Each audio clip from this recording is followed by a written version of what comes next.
right, so let's get going on our first question. We have some viewers. Susan Cooper of our group, she is questioning the difference between sodium and starch. She had an event where she was making a salt, right? So there's Jody, there's Kat. Hi, Jody. Hi, Kat. So Susan was making and preparing and sauteing her veggies and her greens, and she was sauteing with veggie broth, and she noticed that night her feet and legs were swollen, and she was questioning sodium. So Jean, can you explain to us sodium, salt, how it affects our body? And then you and I both have quite scary situations with sodium affected you and my husband. So let's learn the difference about sodium, salt, sodium in food, and how it affects our body, and then we'll share our stories. Hi, Stacy. Hi, Annie.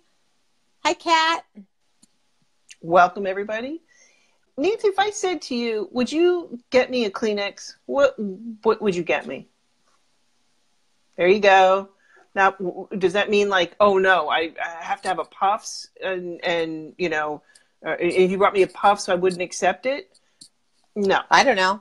Probably not. No. But we tend to take that word Kleenex to mean a tissue.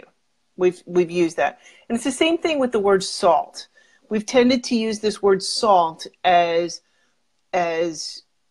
everything. Sodium, you know, salt a label. is basically it's a label. It's right. a label. So if you said pass the salt, if you said it in my house, I would say which one?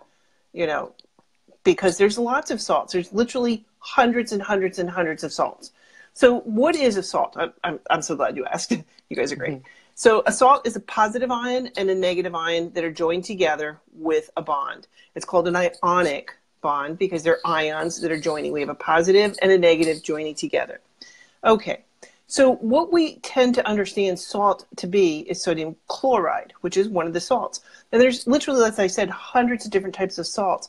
Like we use Epsom salts in our bath, which is magnesium sulfate. So, you know, we use that, and that's great, but we wouldn't eat it. So there's different salt that we can use, and, you know, salt per se, we do need to have salt in our diet.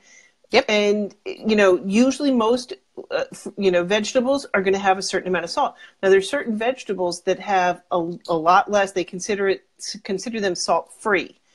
And we've got an education coming up in our Start to Queens classroom. I did a whole post about this. This is coming up, I think, next Monday, on salt versus sodium and the difference between them. But I made a list of food that is literally considered sodium-free. Then there's others, veggies that are not considered sodium-free. They do have some sodium in it, and some are higher than others. So one of the problems, though, is when you start to saute, like she did in veggie broths are notorious for having a huge amount of sodium. Now, they say sodium on the label, and they're meaning sodium chloride, because that's the salt that we're understanding. So industry uses the word sodium as opposed to sodium chloride. And it's the sodium that's the bad part that is causing the issues. It's causing the swelling? Yes. And we have, it's called cellular transport, and this could be for a conversation for down the road, but you have a potassium and sodium balance that's within the cells. That's what get things in and out. You've got this balance of, if you look at on the periodic table, sodium and potassium, they're in the same group. They both have the same charge. So it works out chemically. Okay, fine. So one of the problems with going back to veggie broth is they use a phenomenal amount of sodium to give it flavor. And so when you're sauteing, so that's added salt. That's added salt. Added salt. It's not exactly. It's not the intrinsic sodium that's the element within the plant. Gotcha. So one of the things that you can do is to create your own veggie broth. So one of the things that I had seen come across the feed is a woman just, you know, uses all the scraps from her, you know, when she chops, preps, all the scraps. Her vegetable scraps. Yep. And she just uses that to boil. She boils it down. And then the liquid from that is what she uses as veggie broth. And then you can freeze that, you know, make a big pot of it and then freeze it, you know, in chunks of it. And I think we talked about using the cupcake cupcake Yep. liners, the Yep. silicone molds. Just Yep. pour a little bit in there, freeze it, pop them Yep. out, and then you got to put them into a bag, and you've got a whole bunch. Right. So you And can make your own veggie broth pretty and easily. you can just do it right in an instant pot too if you got a pressure cooker. But so the Exactly. problem is with Susan, what Susan's issue was is that she was doing everything right. She thought everything was correct by sautéing her vegetables without oil. So she Right. wasn't using oil, but she was using Right. veggie broth, which we have lots of. I mean, all of our plant-based recipe books say you can, saute in veggie broth or saute in water. But you got to be really careful about your veggie Right. broth, because I've noticed when I go shopping, and I actually did a video on it, that there's added sodium and there's added oil. And so Yes. that's one of the key things. You got to be a label detective to watch that, Yes. because if you're salt sensitive like you are, Jean, like you're going to tell everybody about being sodium sensitive, and if you have any underlying health issues that could cause sodium sensitivity, you're going to have retained water. You can swell, and Absolutely. even with cooking with veggie broth. Yes. And one of the other things is spinach is one of the vegetables that is a little bit higher on the sodium, natural sodium, not sodium added to the spinach. That is also a little bit higher on the sodium level too. Like, so you want to make sure, like celery. Exactly. Yeah. Celery is another one. All So right. so you want to be careful with that. I'm one of the rare people that actually gets blood pressure headaches from too high of sodium, taking sodium in. It's phenomenal. It can happen so quick, so quick. I had gone to a restaurant when we were redoing this house. We were eating a lot more. And I went to the restaurant, and they had black bean soup, and I got a cup, 8 ounces. I want you to know that, 8 ounces. And I grilled the person up there. Does it have oil? Does it have anything added? Animal products? No cheese? Okay, fine. We're good. So it was fat free, and I forgot to check the sodium. And this was before I had met Chef AJ, and she told us about all the restaurants use phenomenal amounts of salt, especially in soups. Soups are one of the worst things you can ever get out. Yeah, I never because they do. put No way, so Jose. much salt. Right. So I ate this 1 cup. Oh my gosh. I didn't even get out to the parking lot before I thought my head was going to explode. My blood pressure, I got home and my blood pressure was about, I think it was like 240 over about 140. Yeah, that's really bad. It's really bad. And really bad. In my head, I thought, honest to God, I was going to split open. And for most people, you do not feel this headache. That's why they call, high blood pressure a silent killer, because you don't feel the effects. Right. You may see it swelling in your ankles or something like that you're retaining fluids. But for the effect that it has on your blood pressure, you don't feel it. But I'm one of the rare ones that does. And I can tell immediately, and we tried this the other night. My husband and I, we had a date night. We went out grocery shopping and then dinner and a movie. Okay, we're not the most exciting. I get this. And we had gone to, and the line was really long. And I thought, okay, fine. I'm just going to get the salad, the bowl, and the beans, the rice. How bad could it be?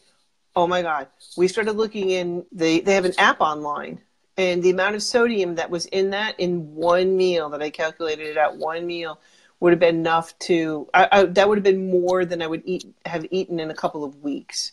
One meal. It's probably like 2,400 milligrams, which is, it was 2,600. 2,600. I figured 2,600, 2,400. That's just phenomenal. It's more than the daily requirement for salt for the day.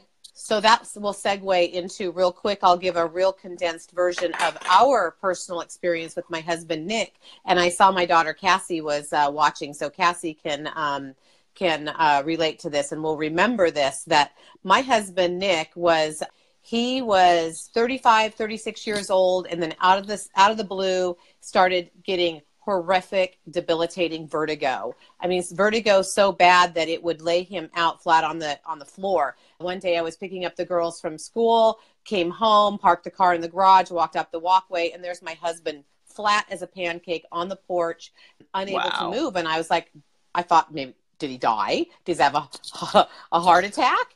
And I said, you know, and I knew that he was having vertigo, and he had all of a sudden just boom, had to hit the pavement, was throwing up, and he had a terrible case of vertigo. And this had been going on for a year or more. And so we were going that's so scary. Completely out of the blue, healthy as a horse. But the thing is, we were eating the standard American diet. So just out of the blue, no life event. He had had like a middle ear infection before that, but all of a sudden he started getting vertigo, and the initial vertigo put him in bed for over 10 days and went to the doctor, went to the hospital, and inevitably he was diagnosed with Meniere's syndrome. But I knew it wasn't Meniere's syndrome because my mom had Meniere's syndrome, and my mom, I never came home and found my mom laying on the floor, you know, throwing up. What is that? I've never heard of that one. It's a dizzy thing. And so me being me, I was not, and I was so worried about Nick driving with our kids and with me.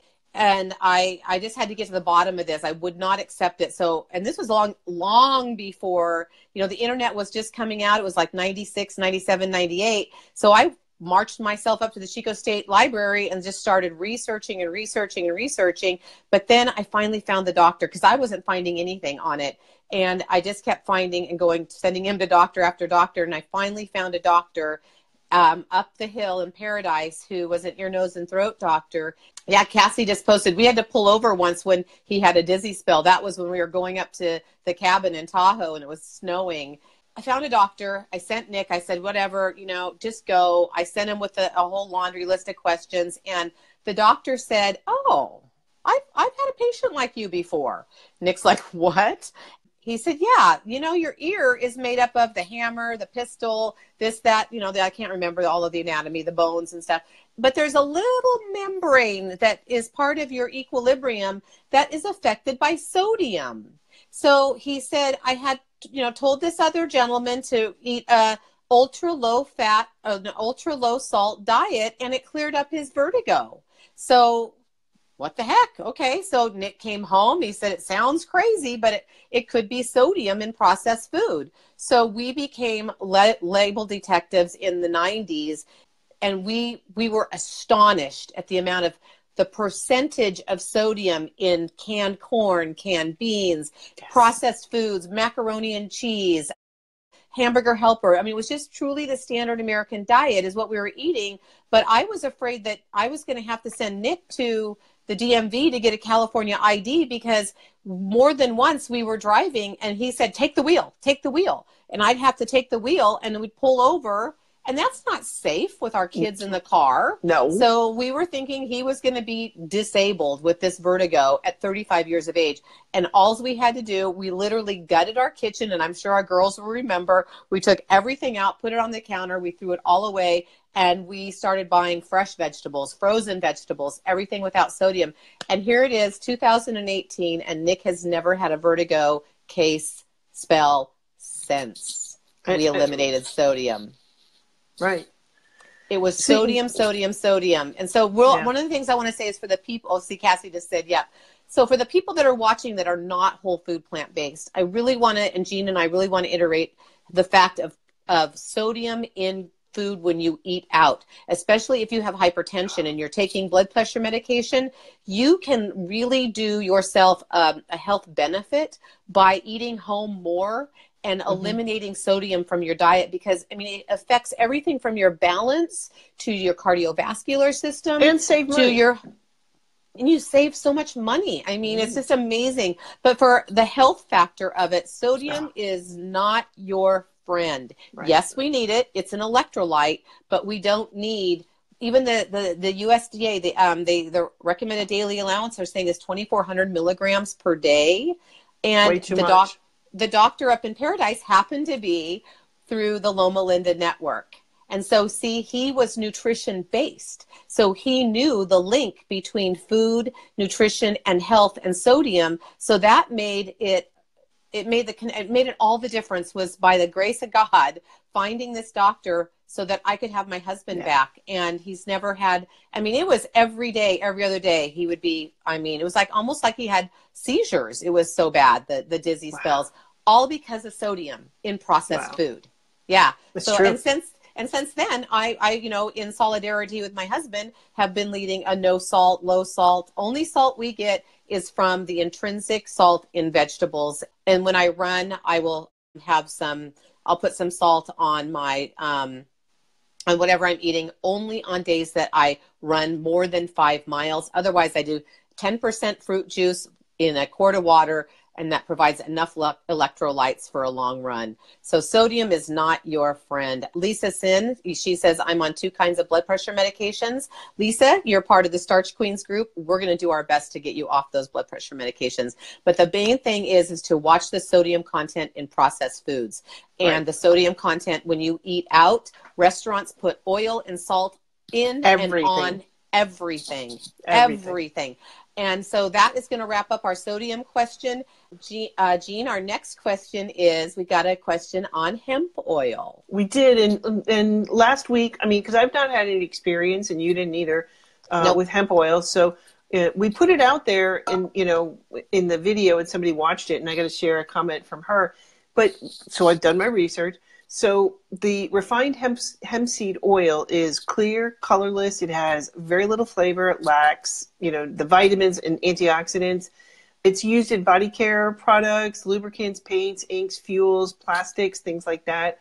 The oil, though, is high nutritional value, they say, because it has that 3-to-1 ratio of the omega, 6 to omega 3. Mm-hmm. Right. But you and I both agree that no oils at all. We get it No from oil. the food. Get Oil it from the belongs actual. in cars. Exactly. We get it from the food. So you get hemp seed. Eat that. Eat the whole seed. Eat that. But anyway, it's called cannabidiol or CBD oil, and it's used by some people for chronic pain. So to reduce pain, inflammation, whatever. It's not going to cause the high that you would get with using. There's no THC in it. Right. So, and in the process of it, they try and get out, like they use before they cold press the seeds, they try and get out majority of it, but there might be a little bit left. Not much, not enough to make you, hey, whatever. But I want to point out that this is not approved by the U.S. Food and Drug Administration. There is no regulation in this industry. So and the purity of it and the dosage, you're not, in terms of concentration of it, you're not going to be sure. So, you're kind of up to whatever if you're getting, you're going to use these kind of oils. But that being said, researchers think that this oil interacts with the receptors in your brain and immune systems. So the receptors are like tiny little proteins that are attached to the cells, and they receive these chemical signals, okay, from different stimuli, and it helps your cells to respond. So this then creates an anti-inflammatory and has pain-killing effects that help with pain management. Now, there was a research article that I found in 2008, and it looked and it assessed all the studies done from the 1980s all the way through 2007. And when I create the video for this, I'll put the link down below for this study. But they looked at the study, and they basically found out that it was pretty effective in overall pain management without any adverse side effects.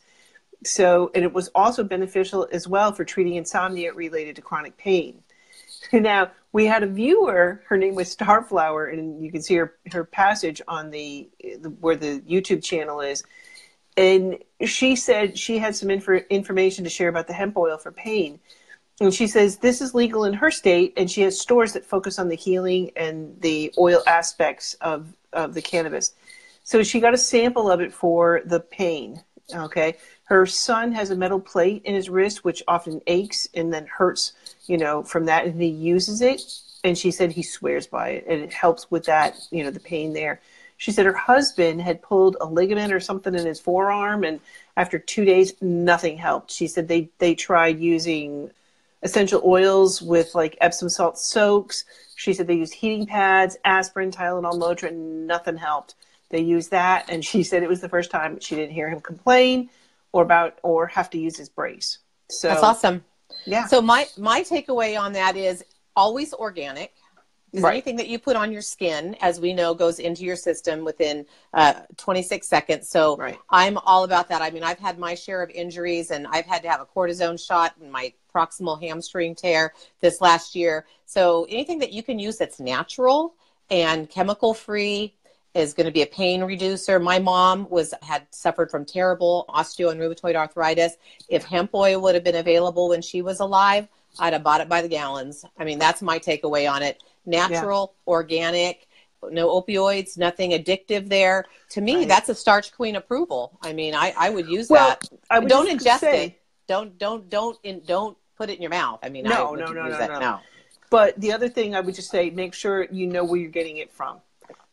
And you know where the source is coming from. A reputable source that you want to make sure that's organic, as Nancy said, and know the processing. You know, are they using solvents in the cold pressing of it? You know, that kind of thing. Yeah. So anything that's going to give any product that's natural, that is organic, that can relieve chronic pain, is a win-win. But you can also relieve chronic pain through nutrition and diet, and that's where you want to get that inflammation out of your tissues through getting your inflammation factor down. So, so that was a great question, and I even learned a lot on the hemp oil because I have hemp parts in my oatmeal, so that I get my omega-3s that way. So pain management would be great. So we have another question, and this is a good one. Yeah, I'm excited to this. Yeah. So Karen Buchanan, hi, also tuned in tonight. Karen is new to our Starch Queens program, but Karen was with us in our 10-day programs. And Karen is, like a lot of people, we all have trigger foods. So Karen's question is, how do you determine whether a food is a trigger and needs to be removed from your diet? I'm thinking right now, I can't allow dates because I have had them in the house and used them for salad dressing, but then binged on them also because they are like sugar, which is so common. It seems too dangerous to have a container of dates from Costco in the house. Each person is individual on this, but it seems things could change over time. I'm taking the most restrictive stance right now, but how to reinforce for the future? Can I ever have a trigger food in the house, and what is a trigger food? So, Karen, I just so happen to have just been to the Get Healthy conference in Sacramento and saw Dr. Doug Lyle. We talked about cravings, but trigger foods are foods that you cannot put down. So for me, a trigger food, it used to be a Lay's potato chip or anything salty, starchy, crunchy. So those are trigger foods for me. And even though I'm down 105 pounds, you can come to my house, inspect my pantry. You will not see any salty, crunchy, fried or baked crackers of any kind at all, because I am an emotional eater, and I find that if there's any stress or any emotions and I have one, I'll have the whole box. And if there's more than one box, I might have another box, because you get in that tunnel vision and you're just mindlessly eating, and those are trigger foods. And so what Dr. Lyle said on Sunday was, my Cassie just said, Logan says hi, my grandson says hi. Hi, Logie, I love you. Is that you have to have your environment cleansed. You will not be successful unless your environment is free of all trigger foods. And here I am, March 1st is going to be my 6-year anniversary of being plant-based. And to this day, I still cannot have them in my home. Now, I can have dates in my home because I've never had the sweet tooth trigger. Mine has always been salt and crunch. That's my trigger food. So I can keep dates in my refrigerator. I mean, I've actually thrown them away because they've gotten too hard, because I was like using beans in salad dressing. So to have a couple dates for salad dressing is perfectly fine. And we have our Starch Queen signature salad dressing has dates in them. But go to a bulk section in your store and buy 3 or 4, only what you need for your salad dressing. Make your salad dressing and make sure you have no excess dates in the house. If dates are your trigger food, you can't have them in your house. That is hands down not going to support your lifestyle until you get your weight off. And then even afterwards, I don't think that we can change our DNA. We are all, human. And Anita says she can't have chips or pretzels or salty. I'm right there with you, Anita. Same thing for me. Yeah. fat and salt and crunch. That's for me. And I Yeah. don't know that I will ever be able to have those in my environment, because I do not think that I can. I mean, my life is, busy and stressful, and it's got emotions. We're all human. But the learning point in this, all of this, is to identify and know your trigger foods, and to know that you just are not going to have them in your environment. But for dates, because they are an important element and ingredient in a whole food plant-based lifestyle, only buy what you need. Three or Exactly. four at a time for your salad dressing, and that's no it. more. And like I said, the big box of dates from Costco is a good price, but again, it's not a good price when I'm throwing the whole thing away. And it's not good for you if you're binging on them and eating them. They are 67% sugar. A medjool date is 67% sugar. So, Right. and of course, if you're not running marathons and burning that sugar off, your body is going to store it as fat. That's just the ugly truth of it. So to be successful in weight loss and lifestyle, you have to have a perfectly clean environment. Right. I And, call it the inner raccoon, yeah. And even though I know my house is clean, like 9, 10 o'clock at night, I will hit that, oh my God, I got to have something. And I'll start going through cabinets and cupboards that I know have nothing in it. I know it. And I'm that's hoping for that. Yeah, and it's a behavior. And the I behavior. know there's nothing there, but I'm hoping that I might have missed somewhere along the line a nut, a date, something high caloric, and I'm looking for it. I call it the inner raccoon, and it comes out. I give up because there's nothing there, and then I'll go into the refrigerator and get a potato and eat that. So, and then I'm fine. Yeah, and I'm past the crisis. And we actually, Dr. Doug Lyle talked about that very behavior at the conference on Sunday. It's a craving, and it's like ringing a bell and giving a mouse a treat, ringing a bell, giving a mouse a treat, ringing a bell, giving a mouse a treat. Then you don't ring the bell, and the mouse comes back, and there's no treat there. And then they go into this panic attack. And so it's this whole cycle. So we have to just truly break that cycle, and to invest in yourself, you keep your environment clean. And so that's where it's at. So Rose is asking, how do you know when dates are bad? I keep mine in the fridge. Rose, I also keep mine in the fridge, but when they get really hard and they're hard to pull apart to get the pit out, like for salad dressing, is when I chuck them. I mean, I've had them in there for several months. I don't know that they don't go bad, like they don't get poisonous. I just think that the quality deteriorates even in the refrigerator after a few months. And so that's when I just chuck them. So Karen, I'm sorry. I just really think that the best advice for the Starch Queens to give you is to keep your environment free of any trigger foods, and identify your trigger foods, and just, do a promise to yourself that you will only bring in what you need for the recipes for the week, and then be done with it. And don't set yourself up for failure. Exactly. Don't give yourself the opportunity to fail when you know you can't.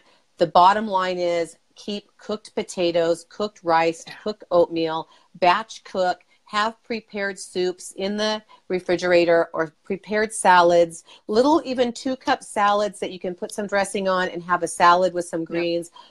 Have a potato, dip it in if you want mustard. Mustard, but you can also use a really good quality balsamic vinegar.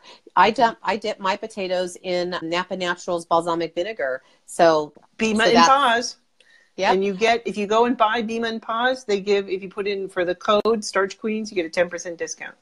So Kat Beals just shared with us that she says, I will buy a package of flour tortillas and take 2 out. I throw the rest away. It is the only way I can have them. I hate the waste, but it's better than feeling after a binge. And you know what? Sometimes that's the case.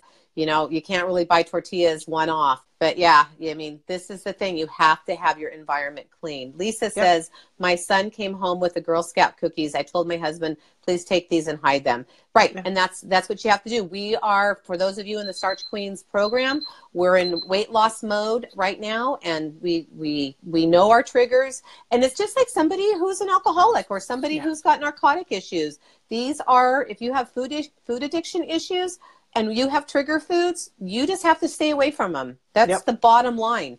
Generally, trigger foods are not healthy foods all the time either, even though dates are healthy, but they're healthy one or two at a time, a couple times a month, because they're pure natural sugar. So, you know, we have to learn the difference between a healthy natural food and quantity. Because I've never seen anybody going craving broccoli. No. Or going addicting to potatoes or green beans. Yeah, no, because it's not going to have that high caloric, density for the food that's going to calm and soothe our brain, because we love that stuff. And it's also not triggering the dopamine. It's not triggering the pleasure center of our brain. And the bottom line is the sugar, even from a fruit or a high sugar fruit like a date, is going to really get the brain sparkling with the dopamine. And it takes a couple days to calm that down. Yes, it does. Once you go on that binge, I'll never forget. My husband came home, and I was working in my office, and he came in and he pulled my hand open and he poured into it some chocolate, and I was like, "And could I stop?" No, I ate it like a prisoner of war, just be released from camp. And then I went down and like, "Did you got any more of that?" I'm some kind of drug, and it is. It is. And I'm like, and I'm like, I begged him. I said, please don't bring that in the house anymore. Please. I'm begging you. No, you can't. And then for the next couple of days, I was like looking for that chocolate, and hoping to find more chocolate, just like the mouse. And that is exactly what Dr. Lyle talked about on Sundays, looking for that bell. So have your environment if you're wanting to lose weight, or if you know that you have binges, and whether if you're just wanting to get, get healthy. At least I have my voice today. Yeah, last week I didn't have my voice. Just know your triggers and get them out of your house. Yes. Excuse me. So we have some upcoming announcements. We're at day 16 on Shelley Hughes' Whole Food Plant-Based Summit, and we were day 16. Woohoo! So if you haven't had a chance to see that, we posted it in the Plant-Based Westchester, Plant-Based Chico, and a couple other Facebook groups. So we're very excited about that. To be part of that summit, it was just, it was amazing. We are very honored. Thank you, So Shelley Hughes, if you watch this recording, we are very grateful for inviting us to be part of your summit. And she did a fantastic job. If you've not seen, each day she sends an email out, and she takes what's the pros and the cons and what's her takeaway from this. It's really well done. Yeah. So we also have March 1st in Veg World magazine. Which is my anniversary date. I know. Perfect timing. I know. And we've got an article coming out about the Starch Queen. So we're really, really excited about that. Also, I just posted the first in a series with Dr. Neil Barnard on it's called Power Foods for the Brain. And if you go to the YouTube channel, it's Gene Schumacher, Plant Powered, and then click subscribe, then you'll get a notification anytime I post, new videos, cooking things, interviews, things like I'm constantly adding stuff, constantly. Well, Jean, tell us real quick, though, even though we're closing, the Power Foods for the Brain, because we have people who, hi, Stacy, I got friends from high school that are watching. They have family members. We have parents and grandparents who are suffering from dementia, Alzheimer's, and Parkinson's disease. My mom had Parkinson's disease. So Dr. Barnard from the Physicians Committee for Responsible Medicine wrote a book called Power Foods for the Brain. And we have a lot of people in nursing homes around this country who are diagnosed with Alzheimer's and dementia, and a lot of it is very much preventable through nutrition. So Can you just give us a quick, I watched your first video today and I'm blown away. I know. I read the book twice. I know. And I broke the book apart into 6 different parts in the series. So we just finished, and next Thursday night is going to be the second part, and I'm just going to then edit it, because I go through and add a lot of information and stuff, whatever we're talking about. I put information or links or whatever. But he talked about how you can, I'm getting them confused. Do you have a synopsis of it, Nancy? Do you remember? Because I'm editing it, going through the questions for the next one, so I'm getting them confused in my brain. Well, no, he was just talking. The The video today was talking about the connections, the memory connections, the ones you're having a hard Right. time with right now. Right. Right. You do But he too many talks about, videos. I do. I mean, oh my gosh. I mean, there's so many coming up. Anyway, but he did talk about the foods and how you can change them. And we're talking, and this whole series talks about how, especially for the toxins, OMG. Bad news. Lots there, yeah. I mean, and some of them are you don't think about, like copper, metal, or copper, iron, and zinc. Which okay, your first response is, but I need those, and you're like, Oh, and no, when I was just sick, really sick last week with laryngitis, pharyngitis, I had no voice. You heard me. I was a frog. I go to the pharmacy to get my medicine, and all over the pharmacy, going to the mouth throat lozenge section, zinc, zinc, zinc, zinc. And then the pharmacist said, be sure and grab some zinc throat lozenges. And I said, well, I don't want Alzheimer's, so no thank you on the pass on the zinc. I couldn't find any. Zinc in particular is really, really bad, and let me tell you why. Because zinc, there's two types of chemicals. One is fat soluble, one's water soluble. Fat soluble, you're gonna keep in your body, and your body has to deal with it. If it's water soluble, you're gonna pee it out. So here's what happens with the fat soluble, especially zinc. The zinc causes, like, it's kind of like almost like within an oyster, you get this little piece of grain of sand inside the oyster, and it starts to coat around it so it doesn't become an irritant. Well, it's the same thing in our body. Our body does not like the zinc, and it's pretty reactive in our bodies. So what it does is it coats it with a layer of fat. And then these fat pockets, they're called beta amyloid plaques, start to grow and grow and grow. And then what happens is it gets in between you and the synaptic connections, and it creates this almost like a meatball like that. Yeah. So you're trying to get to the memory from that, and you can't. And in the beginning, you can make another connection around it, but when it gets so big that you just can't get around it, then that's when your memory starts to go. Right. So it's like it bypasses it, but it can't anymore. So it just misfires, and you have no memory. And that's exactly what Alzheimer's is. Yep. And so in this particular video, it's coming back now. It's the synaptic connections are firing. You getting those meatballs out of there? I am. I'm cleaning. I'm cleaning the house, honey. Let me tell you. Eat some broccoli. That's right. So we talked about different ways that you can build your vitamin shield, and use that to, vitamin E, the folates, B6, B12, but not to do it through supplements. Do it through the food. The food. So on that note, all right.